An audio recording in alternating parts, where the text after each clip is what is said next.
ওই দেশের ল যদি আমি ভঙ্গ করি পানিশমেন্ট থাকবে।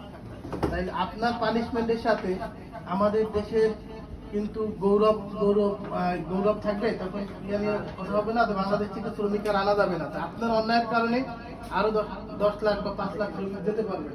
আপনারা কি চান? আপনারা যাওয়ার পরে আপনাদের ভাই যারা আত্মীয় তারাও মালয়েশিয়া বাংলাদেশের নাগরিক সবাই চাইবে, তাই না? এখন আপনাদের কাজ, আপনার মনে করেন আমার একটা কোম্পানিতে আপনাদের নিচ্ছি, আমার কোম্পানি, এখন আমার কোম্পানিতে আমি যদি মনে করেন তাকে বলি আপনার এই কাজ করতে হবে, আপনি যদি ওই কাজটা না করেন তখন আপনার বিরুদ্ধে কি পানিশমেন্ট হবে না? হবে কি না? তাদের শ্রমিক নিতে পারবে, প্রতিদিন তারা শ্রমিক নিতে পারবে আপনার পরিবর্তে, কিন্তু লস্ট হবে কার? ক্ষতিটা হবে কার? আমাদের।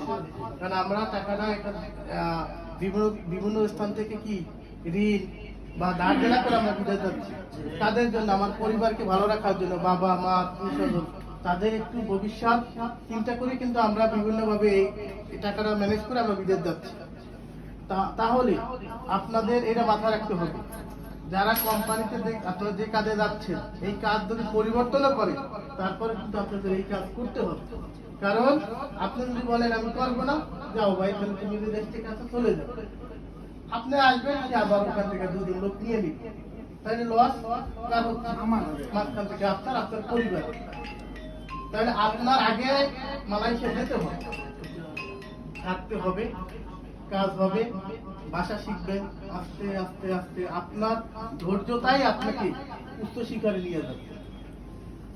এখন আমরা যে কাজে যাচ্ছি আমাদের থাকা কাজ কোম্পানি, খাওয়া খাওয়া নিজে, যেটা আমার মাথায় আছে সবার।